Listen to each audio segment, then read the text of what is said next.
My 7-year-old daughter, Melody, sat in her sparkly purple party dress for 6 hours, watching the driveway through our living room window. 23 kids were supposed to show up for her birthday party. Not one came. When I found out my mother-in-law, Gloria, had called every single parent that morning to cancel the party, telling them Melody was sick with strep throat, I didn't scream. I didn't cry. I called my lawyer instead. And what I removed her from next made her call me 60 times in one day, begging through voicemails that got more desperate with each message. But let me back up because you need to understand who we're dealing with here. I'm Bethany, 34 years old, and I work as a dental hygienist at Riverside Dental. Not glamorous, but it pays the bills and gives me good insurance for my daughter. Melody is my whole world, this bright, bouncing 7-year-old with honey-colored curls and her father's green eyes. She laughs at everything, finds joy in puddles after rain, and still believes that butterflies carry wishes to heaven. Her father, Roland, left 2 years ago, not for another woman initially, but for a job in Phoenix that he swore would be temporary. The CrossFit trainer came later, though I suspect she was always there, waiting in the wings. Roland sends checks and FaceTimes twice a week, but a father on a phone screen isn't the same as a father who teaches you to ride a bike. Then there's Gloria, my former mother-in-law. Picture a woman who irons her jeans, who has never left the house without lipstick since 1987, who keeps plastic covers on her formal living room furniture, even though no one ever sits in there. Gloria raised 2 boys in a house where emotions were weaknesses and appearances were everything. When Roland brought me home 12 years ago, she took one look at my department store dress and community college degree and decided I wasn't good enough. Roland's girlfriend seems sweet, I once overheard her tell her sister Nadine on the phone, but she's not exactly country club material, is she? The birthday party was supposed to be perfect. For 3 weeks, Melody and I had planned every detail. She wanted a butterfly theme because she'd learned in school that butterflies mean transformation, and she was transforming from 6 to 7. We handmade 23 invitations on my kitchen table, each one unique, each one addressed to a specific friend from her first grade class at Riverside Elementary. "This one's for Harper," Melody would say, adding extra pink glitter because Harper loved pink.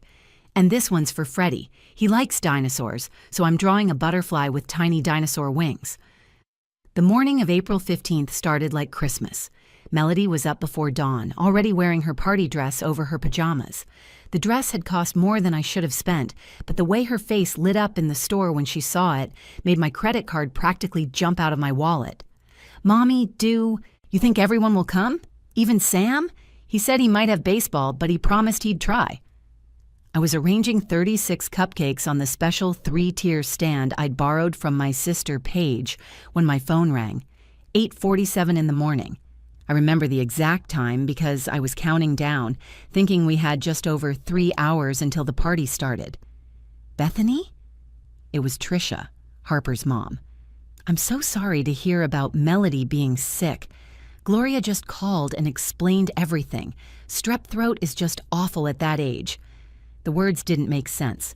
I stood there holding a cupcake with a candy butterfly on top, and the morning sun was streaming through my kitchen window, and nothing Trisha was saying computed in my brain. "Melody's not sick," I said slowly, like maybe I was the one misunderstanding. "But Gloria said you were at the emergency room all night. She said the doctor confirmed it was highly contagious, and you asked her to call everyone because you were too exhausted to do it yourself." The cupcake slipped from my hand. Purple frosting splattered across my clean floor.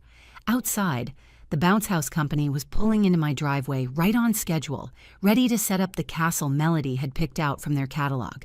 This wasn't a misunderstanding. This wasn't Gloria being confused or trying to help. This was deliberate sabotage. And as that realization hit me, I understood that my former mother-in-law had just declared war on a 7-year-old's birthday. What she didn't know was that I was done being the peacekeeper, done being the bigger person, done protecting her feelings at the expense of my daughter's joy. The divorce from Roland had been surprisingly civil, which should have been my first warning. We sat in a mediator's office on a Tuesday afternoon in September, 2 years ago, and divided up our life like we were splitting a check at dinner. He got the newer car and the investment account. I got the house with its problematic mortgage and full custody of Melody, with standard visitation rights for him. We both pretended this was fair. "It's better this way," Roland had said, signing the papers with his favorite Mont Blanc pen, the one Gloria had given him for his college graduation. "My new position in Phoenix requires too much travel. Melody needs stability." What he meant was that Melody needed a parent who would actually show up, and we both knew that wasn't going to be him. Roland was great at grand gestures and terrible at daily life. He'd buy Melody an expensive American Girl doll but forget to pick her up from dance class. He'd promise elaborate vacations but miss her school plays because of client dinners. Gloria had sat in the hallway during that mediation, literally wringing her hands like a character from a Victorian novel. When we emerged with our signed agreement, she grabbed Roland's arm. "You're really going through with this? Letting her take my grandbaby?" The way she said "her," like I was some stranger who'd wandered in off the street instead of the woman who'd spent 12 years listening to her critique my pot roasts and my parenting in equal measure. Life as a single mom meant restructuring everything. My job at Riverside Dental paid decent money, and Dr. Peterson was understanding about school emergencies and sick days. My parents, Warren and Judith, lived 40 minutes away but made the drive every Sunday for dinner. My sister Paige checked in daily, usually with inappropriate memes that made me laugh during my lunch breaks. Gloria, surprisingly, had initially seemed to accept the new reality. She lived just 15 minutes away in the same pristine colonial where she'd raised Roland and his brother Dale. 4 bedrooms, 3 bathrooms, and a formal dining room where no one ever ate. The house still smelled like the same vanilla candles she'd been buying since 1995. "I want to maintain my relationship with Melody," she'd said 2 weeks after Roland moved to Phoenix. She sat in my living room, ankles crossed, purse clutched in her lap. "Whatever happened between you and my son, she's still my granddaughter." I agreed to Wednesday ice cream dates. 3 to 4:30 every week, Gloria would pick Melody up from school and take her to Sweetberry's ice cream parlor downtown. They'd share a banana split, and Gloria would help with homework. It seemed harmless, beneficial even, since it gave me time to grocery shop alone. But the comments started small. Melody would come home saying things like, "Grandma Gloria says you should put more bows in my hair," or "Grandma Gloria thinks I should take piano instead of dance." Each observation delivered in Melody's innocent voice, but carrying Gloria's judgment. The birthday party planning had actually brought us to neutral ground. When I mentioned it during a Wednesday pickup, Gloria's face had brightened. "Oh, let me help. I threw the most wonderful parties for my boys. Dale's 8th birthday had a magician who pulled a rabbit from a hat." She came over the following Tuesday night while Melody was at Paige's house. We sat at my kitchen table assembling party favor bags. 23 little cellophane bags filled with butterfly stickers, colorful pencils, and fun-size candy bars. Gloria was almost pleasant that evening, sharing stories about Roland's childhood birthdays, carefully writing each child's name on tags with her perfect cursive. "You know, Bethany," she said, using my actual name instead of just you. Roland loved big parties too. His 7th birthday had 30 children. We rented a pony. Of course they did. Everything in Gloria's world had to be bigger, better, more impressive than what anyone else could manage. But that night, with her helping tie ribbons on party bags, I thought maybe we'd found a way to coexist in Melody's life. The week before the party, Melody could barely contain herself. She practiced blowing out candles on everything. Her cereal, bowl in the morning, a stack of books. Once, memorably, on one of my vanilla candles until I caught her. "I want to get it right, Mommy. Everyone will be watching when I make my wish." She'd already told me her wish, of course, because 7-year-olds can't keep secrets. She wanted her daddy to move back from Phoenix. Not back into our house, she was careful to clarify, but close enough that she could see him for real instead of through a screen. It broke my heart and healed it simultaneously. This child who could hold sadness and hope in the same breath. The morning of April 15th dawned perfect, one of those Tennessee spring days where the air smells like honeysuckle and possibility. I was up at 5:30, too excited to sleep, running through my mental checklist. Bounce house arrival at 9, cake pickup at 10, face painter Daphne at 11:30, party officially starting at noon. Melody burst into my room at 6, already vibrating with birthday energy. "Mommy, I'm 7. I'm actually 7. Do I look different? Do I look older?" She spun in a circle, arms out, her nightgown billowing. I caught her mid-spin and pulled her into a hug. "You look perfect, birthday girl.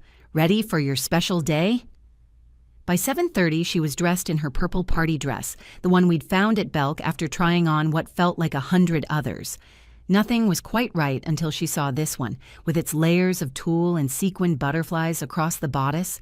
She twirled in front of my bedroom mirror, watching the skirt float around her.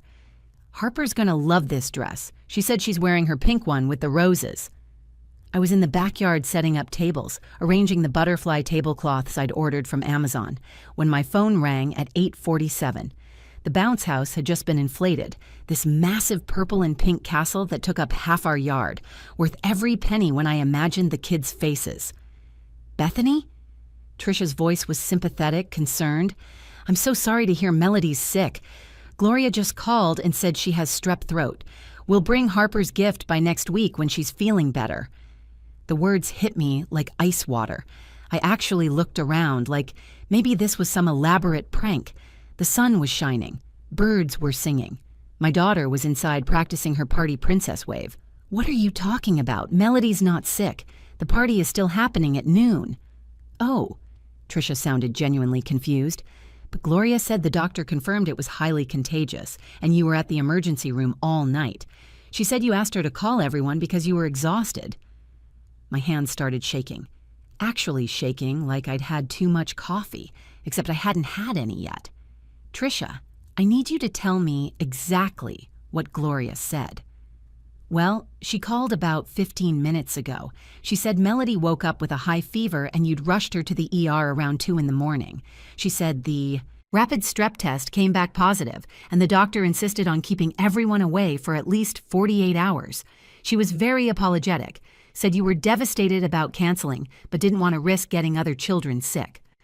I hung up and immediately called Janet, whose son Freddie was Melody's desk partner at school.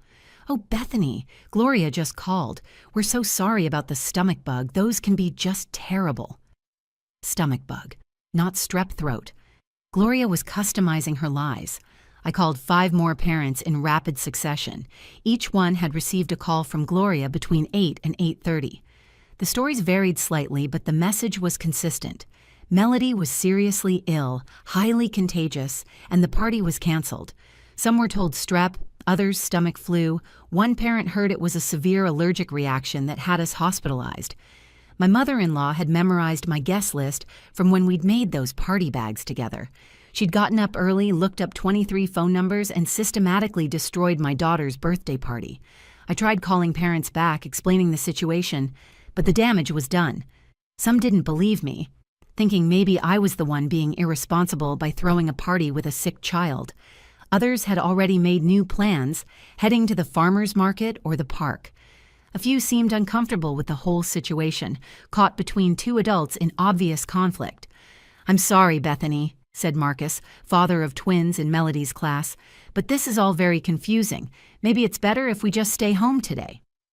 By 10 o'clock, only 4 families agreed to still come. 4 out of 23. The bounce house sat empty in the backyard, this massive monument to what should have been. 36 cupcakes with delicate butterfly decorations waited on my kitchen counter. The party favors we'd assembled together sat in a basket by the door, names written in Gloria's perfect handwriting, most of them never to be claimed. Melody stood at the living room window in her purple dress, her little hand pressed against the glass. "Mommy, when is everyone coming? It's almost time, right?" "Soon, baby," I lied, my throat tight with rage I couldn't let her see. "Maybe we should put balloons at the mailbox so they know which house."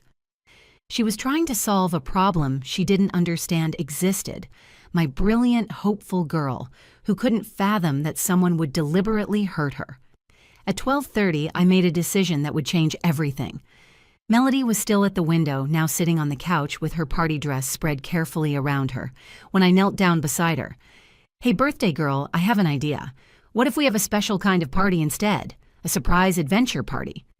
She looked at me with those green eyes, trying so hard to be brave. "But what about my friends? Some of them might still come, and I'm calling Aunt Paige and Grandma Judith and Grandpa. Warren right now. We're going to have the most amazing party, just a little different than we planned." While she went to her room to get her birthday crown, I made the first round of calls.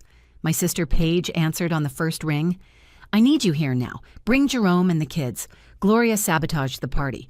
I'll explain when you get here. Just please come." "We're in the car already. 20 minutes. My parents were next. My dad Warren's voice went steel hard when I gave him the abbreviated version. "That woman did what?" "Judith, get in the car. Bethany, we're bringing everything. The guitar, games, everything." With family on the way, I made the call that mattered. Damian Carver had handled my divorce with the kind of precision that made Roland's lawyer look like he'd gotten his degree from a cereal box. More importantly, he understood Gloria's brand of manipulation. "Damian, I need to know my options right now. My mother-in-law just deliberately sabotaged my daughter's 7th birthday party by calling all the guests with lies about illness. Tell me everything. Don't leave out a single detail." I paced my kitchen, stepping over the purple frosting stain from the dropped cupcake, and laid out the morning's events. The systematic calls, the varied lies, the calculated timing. "Bethany, this is serious. We're looking at intentional infliction of emotional distress on a minor, possibly parental alienation if we can establish a pattern. Do you have any of this documented?" I can get written statements from the parents. Some of them offered to forward me the call logs showing Gloria's number. "Do it. Every single one. But there's something else you can do immediately that doesn't require court intervention." He explained that during the divorce, Roland had insisted Gloria be listed on everything as an emergency contact and authorized adult. School pickup lists, medical forms, dental offices, after-school programs, summer camps. She had nearly as much documented access to Melody as I did. "You're the custodial parent, Bethany. You have the absolute right to determine who has access to your child. Remove her from everything, every form, every list, every authorization. She wants to play games with your daughter's well-being. She loses her privileges." "Can I do that? Just remove her completely?" "Not only can you, but given what happened today, I'd argue you should. This is about protecting Melody. Gloria has shown she'll use her access to hurt your child to get to you. That ends today." I heard car doors slam outside. Paige had arrived with reinforcements. Through the window, I saw my parents pulling up behind her, my dad already unloading his guitar case from their trunk. "Damian, I need to go be a mom right now. But tomorrow?" "Tomorrow we file formal documentation. Today you go online and remove her from everything. Save screenshots before and after. Document every removal. And Bethany, if she shows up at your house today, call the police. Don't let her near that party." Harper and her mom Tricia arrived at 1 o'clock, looking sheepish but carrying a wrapped present. The twins, Sam and Oliver, came with their dad Marcus at 1:15, after he'd called me back to apologize for his earlier hesitation. Freddie's family showed up at 1:30 with a homemade card he'd crafted himself. 4 kids out of 23, but when Melody saw Harper running up our front walk, her entire face transformed. "She came! Mommy, Harper came to my party!" My dad had set up his guitar on the back deck, playing Beatles songs while the kids jumped in the bounce house. My mom Judith turned the unused party favors into a treasure hunt, hiding them around the yard for all the kids to find. Jerome, Paige's husband, had stopped at the store and bought water balloons, which led to an epic battle between kids and adults that left everyone soaked and screaming with laughter. While Melody played with her friends, I sat at the kitchen table with my laptop, systematically logging into every portal, every website, every online form where Gloria's name appeared. Riverside Elementary's parent portal. Gloria removed as emergency contact and authorized pickup.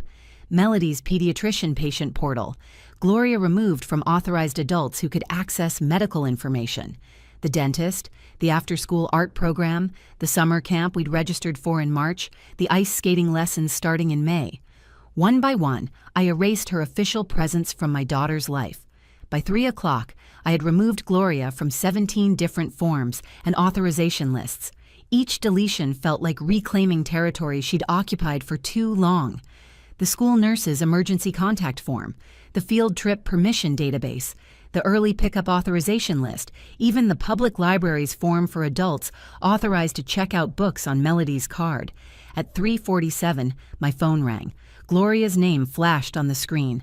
I let it go to voicemail. 2 minutes later, she called again, then again. By 4 o'clock, she'd called 6 times. I put my phone on silent and went back outside where Melody was having the time of her life. She and Harper were getting their faces painted by my mom, who'd found the face painting kit I'd bought and decided to try her hand at butterflies and rainbows. "Mommy, look, I'm a tiger butterfly," Melody roared, showing off orange and black stripes with purple wings painted on her cheeks. I checked my phone at 4:30. 13 missed calls. The voicemails started controlled and confused. "Bethany, this is Gloria. I went to pick up Melody for our Wednesday ice cream date planning, and the school says I'm no longer on the approved list. There must be some mistake. Please call me back." By 5 o'clock, 24 missed calls, and her voice was shifting from confusion to anger. "This is ridiculous. I know what you're doing. I'm her grandmother. I have rights. Roland will hear about this immediately." At 5:30, Melody was opening presents on the deck while my dad played Happy Birthday on his guitar. She squealed over the art set from my parents, the science kit from Paige and Jerome, and the matching friendship bracelets from Harper. I went inside to cut the cake and found 37 missed calls on my phone. Gloria's voicemails were becoming unhinged. "You can't do this. I've been picking her up every Wednesday for 2 years." The woman at the school office looked at me like I was some stranger. Do you know how humiliating that was? By 6 o'clock, 48 calls. Her voice was breaking now, the careful control cracking like ice in warm water. "Please, Bethany, please. I'm sorry about this morning. I just thought if the party didn't happen, if it was just family, then maybe I could come over and we could all be together like it used to be. I miss my son. I miss my granddaughter. Please don't take her away from me." I walked back outside with the birthday cake, 36 cupcakes arranged on the 3-tier stand with 7 candles on the top one. Everyone sang while Melody closed her eyes tight, making her wish. She blew out all 7 candles in one breath. "What did you wish for?" Harper asked. "Can't tell or it won't come true," Melody said seriously, then grinned, but it was a really good one. By 7 o'clock, the party was winding down. The 4 kids who'd come despite the confusion were leaving with their parents, each one taking 3 or 4 party favor bags since we had so many extras.